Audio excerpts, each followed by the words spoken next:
ಓಂ ಆಂಜನೇಯಾಯ ವಿದ್ಮಹೇ ವಾಯುಪುತ್ರಾಯ ಧೀಮಹಿ ತನ್ನೋ ಹನುಮಾನ್ ಪ್ರಚೋದಯಾತ್. ಓಂ ಶ್ರೀ ಹನುಮತೆ ನಮಃ. ನಮಸ್ಕಾರ ಆತ್ಮೀಯ ವೀಕ್ಷಕರೇ, ನಿಮ್ಮೆಲ್ಲರಿಗೂ ನಮ್ಮ ಜ್ಯೋತಿಷ್ಯ ನಾಡಿ ಯೂಟ್ಯೂಬ್ ಚಾನಲ್ಗೆ ಹೃತ್ಪೂರ್ವಕ ಸ್ವಾಗತ. ಭಗವಂತನು ನಿಮ್ಮ ಹಾಗೂ ನಿಮ್ಮ ಕುಟುಂಬದ ಮೇಲೆ ಸದಾಕಾಲ ಶುಭ ಕೃಪೆಯನ್ನು ಕರುಣಿಸಲಿ ಎಂದು ಪ್ರಾರ್ಥಿಸುತ್ತಾ ಇಂದಿನ ಜುಲೈ 2026 ಮಾಸ ಭವಿಷ್ಯವನ್ನು ಆರಂಭಿಸೋಣ. ಇಂದಿನ ಈ ವಿಶೇಷ ವಿಡಿಯೋದಲ್ಲಿ ಕನ್ಯಾ, ವೃಶ್ಚಿಕ ಮತ್ತು ಮಕರ ರಾಶಿಯವರಿಗೆ ಯಾವ ಕ್ಷೇತ್ರಗಳಲ್ಲಿ ಯಶಸ್ಸು ದೊರೆಯಲಿದೆ, ಯಾವ ವಿಷಯಗಳಲ್ಲಿ ಜಾಗ್ರತೆ ವಹಿಸಬೇಕು ಮತ್ತು ಯಾವ ಪರಿಹಾರಗಳನ್ನು ಮಾಡಿದರೆ ಹೆಚ್ಚು ಶುಭ ಫಲ ದೊರೆಯುತ್ತದೆ ಎಂಬುದನ್ನು ವಿವರವಾಗಿ ತಿಳಿದುಕೊಳ್ಳೋಣ. ಆದ್ದರಿಂದ ಈ ವಿಡಿಯೋವನ್ನು ಕೊನೆಯವರೆಗೂ ತಪ್ಪದೇ ವೀಕ್ಷಿಸಿ. ಜುಲೈ ತಿಂಗಳು ಧಾರ್ಮಿಕವಾಗಿಯೂ ಹಾಗೂ ಜ್ಯೋತಿಷ್ಯದ ದೃಷ್ಟಿಯಿಂದಲೂ ಅತ್ಯಂತ ಮಹತ್ವದ್ದಾಗಿದೆ. ಜುಲೈ 15ರಿಂದ ಆಷಾಢ ಮಾಸ ಆರಂಭವಾಗುತ್ತದೆ. ಜುಲೈ 17ರಂದು ಕರ್ಕಾಟಕ ಸಂಕ್ರಾಂತಿಯೊಂದಿಗೆ ಬೆಳಿಗ್ಗೆ 11:45 ದಕ್ಷಿಣಾಯಣ ಪುಣ್ಯಕಾಲ ಆರಂಭವಾಗುತ್ತದೆ. ಈ ದಿನ ಸ್ನಾನ, ದಾನ, ಜಪ, ತಪಸ್ಸು ಮತ್ತು ದೇವರ ಆರಾಧನೆಗೆ ವಿಶೇಷ ಮಹತ್ವವಿದೆ. ಜುಲೈ 29ರಂದು ಗುರುಪೂರ್ಣಿಮೆ ಆಚರಿಸಲಾಗುತ್ತಿದ್ದು, ಗುರುಗಳ ಆಶೀರ್ವಾದ ಪಡೆಯಲು ಇದು ಅತ್ಯಂತ ಶ್ರೇಷ್ಠವಾದ ದಿನವಾಗಿದೆ. ಅದೇ ರೀತಿ ಆಷಾಢ ಮಾಸದ ಶುಕ್ರವಾರಗಳಾದ ಜುಲೈ 24 ಮತ್ತು 31ರಂದು ಮಹಾಲಕ್ಷ್ಮಿಯ ಆರಾಧನೆ ಮಾಡುವುದರಿಂದ ವಿಶೇಷ ಪುಣ್ಯ ಫಲ ದೊರೆಯುತ್ತದೆ. ಮೊದಲು ಕನ್ಯಾ ರಾಶಿಯವರ ಬಗ್ಗೆ ತಿಳಿದುಕೊಳ್ಳೋಣ. ಈ ತಿಂಗಳಲ್ಲಿ ನಿಮ್ಮ ರಾಶ್ಯಾಧಿಪತಿ ಬುಧನು ದಶಮ ಸ್ಥಾನದಲ್ಲಿ ಸಂಚರಿಸುತ್ತಿರುವುದರಿಂದ ಉದ್ಯೋಗ ಮತ್ತು ವೃತ್ತಿ ಕ್ಷೇತ್ರದಲ್ಲಿ ಉತ್ತಮ ಬೆಳವಣಿಗೆ ಕಾಣುವ ಸಾಧ್ಯತೆ ಇದೆ.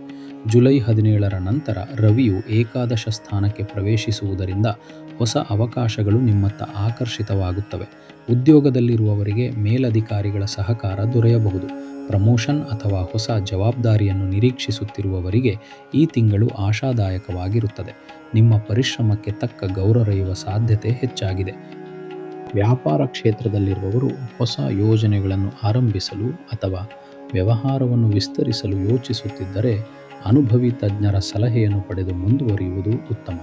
ಈ ತಿಂಗಳಲ್ಲಿ ಹೊಸ ಅವಕಾಶಗಳು ಮತ್ತು ಹೊಸ ಸಂಪರ್ಕಗಳು ನಿಮ್ಮ ವ್ಯವಹಾರಕ್ಕೆ ಹೊಸ ದಿಕ್ಕನ್ನು ನೀಡಬಹುದು. ಹಣಕಾಸಿನ ವಿಷಯದಲ್ಲಿ ಮಾತ್ರ ಸ್ವಲ್ಪ ಜಾಗ್ರತೆ ಅಗತ್ಯ. ಶುಕ್ರ ಮತ್ತು ಕೇತುವಿನ ಪ್ರಭಾವದಿಂದ ಅನಗತ್ಯ ಖರ್ಚುಗಳು ಹೆಚ್ಚಾಗುವ ಸಾಧ್ಯತೆ ಇದೆ. ಆದ್ದರಿಂದ ಆದಾಯದ ಜೊತೆಗೆ ಉಳಿತಾಯಕ್ಕೂ ಸಮಾನ ಮಹತ್ವ ನೀಡಿ. ಉತ್ತಮ ಯೋಜನೆಗಳನ್ನು ರೂಪಿಸಿದ್ದರೂ ಸಮಯದ ಅಭಾವದಿಂದ ಕೆಲವು ಕೆಲಸಗಳು ವಿಳಂಬವಾಗುವ ಸಾಧ್ಯತೆ ಇದೆ. ಆದ್ದರಿಂದ ಪ್ರತಿಯೊಂದು ಕೆಲಸವನ್ನು ಸಮಯಕ್ಕೆ ಸರಿಯಾಗಿ ಪೂರ್ಣಗೊಳಿಸಲು ಪ್ರಯತ್ನಿಸಿ. ಕನ್ಯಾ ರಾಶಿಯ ಉತ್ತರ ಫಲ್ಗುನಿ 4ನೇ ಪಾದ, ಹಸ್ತ ಮತ್ತು ಚಿತ್ತ ಮೊದಲನೇ ಹಾಗೂ 2ನೇ ಪಾದದವರು ಗುರುಪೂರ್ಣಿಮೆಯಂದು ಗುರು ಚರಿತ್ರೆ ಪಾರಾಯಣ ಮಾಡುವುದು ಅತ್ಯಂತ ಶುಭಕರವಾಗಿದೆ. ಜೊತೆಗೆ ಔದುಂಬರ ಅಥವಾ ಅತ್ತಿ ಮರಕ್ಕೆ ಭಕ್ತಿಯಿಂದ ಪ್ರದಕ್ಷಿಣೆ ಹಾಕಿ ಪ್ರಾರ್ಥಿಸಿದರೆ ಗುರುಕೃಪೆ ಹೆಚ್ಚಾಗಿ ಜೀವನದಲ್ಲಿ ಉತ್ತಮ ಬೆಳವಣಿಗೆಗಳನ್ನು ಕಾಣಬಹುದು. ಇನ್ನು ವೃಶ್ಚಿಕ ರಾಶಿಯವರ ಬಗ್ಗೆ ತಿಳಿದುಕೊಳ್ಳೋಣ. ಈ ತಿಂಗಳಲ್ಲಿ ನಿಮ್ಮ ಭಾಗ್ಯಸ್ಥಾನದಲ್ಲಿ ಗುರು ಮತ್ತು ಶುಕ್ರರ ಶುಭ ಸಂಯೋಗವಿದ್ದು, ಜುಲೈ 17ರ ನಂತರ ರವಿಯೂ ಸಹ ಭಾಗ್ಯಸ್ಥಾನಕ್ಕೆ ಪ್ರವೇಶಿಸುವುದರಿಂದ ನಿಮ್ಮ ಜೀವನದಲ್ಲಿ ಹೊಸ ಉತ್ಸಾಹ ಮತ್ತು ಹೊಸ ಆಶಾಕಿರಣ ಮೂಡುತ್ತದೆ. ಬಹಳ ದಿನಗಳಿಂದ ಸ್ಥಗಿತಗೊಂಡಿದ್ದ ಕೆಲಸಗಳು ಮತ್ತೆ ಚುರುಕುಗೊಳ್ಳುತ್ತವೆ. ಉದ್ಯೋಗಕ್ಕಾಗಿ ಸಂದರ್ಶನಗಳನ್ನು ಎದುರಿಸುತ್ತಿರುವವರಿಗೆ ಉತ್ತಮ ಅವಕಾಶಗಳು ದೊರೆಯಬಹುದು. ದೈವಾನುಗ್ರಹದಿಂದ ನಿಮ್ಮ ಪ್ರಯತ್ನಗಳಿಗೆ ಉತ್ತಮ ಫಲ ಸಿಗುವ ಸಮಯ ಆರಂಭವಾಗುತ್ತದೆ.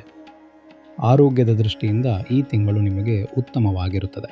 ದೇಹದಲ್ಲಿ ಹೊಸ ಚೈತನ್ಯ, ಉತ್ಸಾಹ ಮತ್ತು ಲವಲವಿಕೆ ಕಾಣಿಸಿಕೊಳ್ಳುತ್ತದೆ. ಆತ್ಮವಿಶ್ವಾಸ ಹೆಚ್ಚಾಗುವುದರಿಂದ ಕಷ್ಟಕರವಾದ ಕೆಲಸಗಳನ್ನು ಧೈರ್ಯದಿಂದ ಎದುರಿಸಲು ಸಾಧ್ಯವಾಗುತ್ತದೆ. ವಿದ್ಯಾಭ್ಯಾಸ, ಉದ್ಯೋಗ ಅಥವಾ ಧಾರ್ಮಿಕ ಕಾರಣಗಳಿಗಾಗಿ ಪ್ರಯಾಣ ಮಾಡುವ ಯೋಗವೂ ಕಂಡುಬರುತ್ತದೆ. ಆದರೆ ಪಂಚಮ ಶನಿಯ ಪ್ರಭಾವ ಇರುವುದರಿಂದ ವಾಹನ ಚಾಲನೆ ಮಾಡುವಾಗ ಹಾಗೂ ಹೊಸ ವ್ಯವಹಾರಗಳಲ್ಲಿ ದೊಡ್ಡ ಮೊತ್ತದ ಹೂಡಿಕೆ ಮಾಡುವಾಗ ಜಾಗ್ರತೆ ವಹಿಸುವುದು ಉತ್ತಮ. ಯಾವುದೇ ನಿರ್ಧಾರವನ್ನು ಆತುರದಲ್ಲಿ ತೆಗೆದುಕೊಳ್ಳದೆ ಎಲ್ಲ ಅಂಶಗಳನ್ನು ಪರಿಶೀಲಿಸಿ ಮುಂದುವರಿಯಿರಿ. ವೃಶ್ಚಿಕ ರಾಶಿಯ ವಿಶಾಖ 4ನೇ ಪಾದದವರು ಆಷಾಢ ಮಾಸದ ಪ್ರತಿಯೊಂದು ಶುಕ್ರವಾರ ಲಕ್ಷ್ಮೀನಾರಾಯಣ ಪೂಜೆ ಮಾಡಿದರೆ ಆರ್ಥಿಕ ಪ್ರಗತಿ ಮತ್ತು ಕುಟುಂಬದ ಸುಖ ಶಾಂತಿ ಹೆಚ್ಚಾಗುತ್ತದೆ. ಅನುರಾಧ ಮತ್ತು ಜ್ಯೇಷ್ಠ ನಕ್ಷತ್ರದವರು ಗುರುಪೂರ್ಣಿಮೆಯಂದು ಅನ್ನದಾನ ಅಥವಾ ಗುರು ಸೇವೆಯಲ್ಲಿ ಭಾಗವಹಿಸಿ ಗುರುಗಳ ಆಶೀರ್ವಾದ ಪಡೆದರೆ ಜೀವನದಲ್ಲಿ ಉತ್ತಮ ಬದಲಾವಣೆಗಳನ್ನು ಅನುಭವಿಸಬಹುದು. ಈಗ ಮಕರ ರಾಶಿಯವರ ಮಾಸ ಭವಿಷ್ಯವನ್ನು ತಿಳಿದುಕೊಳ್ಳೋಣ. ಈ ತಿಂಗಳಲ್ಲಿ ಉಚ್ಚ ಸ್ಥಿತಿಯಲ್ಲಿರುವ ಗುರುನ ದೃಷ್ಟಿ ನಿಮ್ಮ ರಾಶಿಯ ಮೇಲೆ ಬೀಳುತ್ತಿರುವುದರಿಂದ ಶುಭ ಫಲಗಳು ಹೆಚ್ಚಾಗುತ್ತವೆ. ರಾಶ್ಯಾಧಿಪತಿ ಶನಿಯು ತೃತೀಯ ಸ್ಥಾನದಲ್ಲಿ ಇರುವುದರಿಂದ ನಿಮ್ಮ ಧೈರ್ಯ, ಪರಿಶ್ರಮ ಮತ್ತು ಆತ್ಮಸ್ಥೈರ್ಯ ಹೆಚ್ಚಾಗುತ್ತದೆ. ಬಹಳ ದಿನಗಳಿಂದ ನಿರೀಕ್ಷಿಸುತ್ತಿದ್ದ ವಿವಾಹ, ಗೃಹ ಪ್ರವೇಶ ಅಥವಾ ಇತರ ಮಂಗಳ ಕಾರ್ಯಗಳಿಗೆ ಅನುಕೂಲಕರ ಸಮಯ ಆರಂಭವಾಗುತ್ತದೆ. ಹಿಂದೆ ಮಾಡಿದ ಪ್ರಯತ್ನಗಳಿಗೆ ಈಗ ಉತ್ತಮ ಫಲ ದೊರೆಯುವ ಸಾಧ್ಯತೆ ಹೆಚ್ಚಾಗಿದೆ. ಆರ್ಥಿಕ ದೃಷ್ಟಿಯಿಂದ ಈ ತಿಂಗಳು ನಿಮಗೆ ಸಾಕಷ್ಟು ಅನುಕೂಲಕರವಾಗಿದೆ.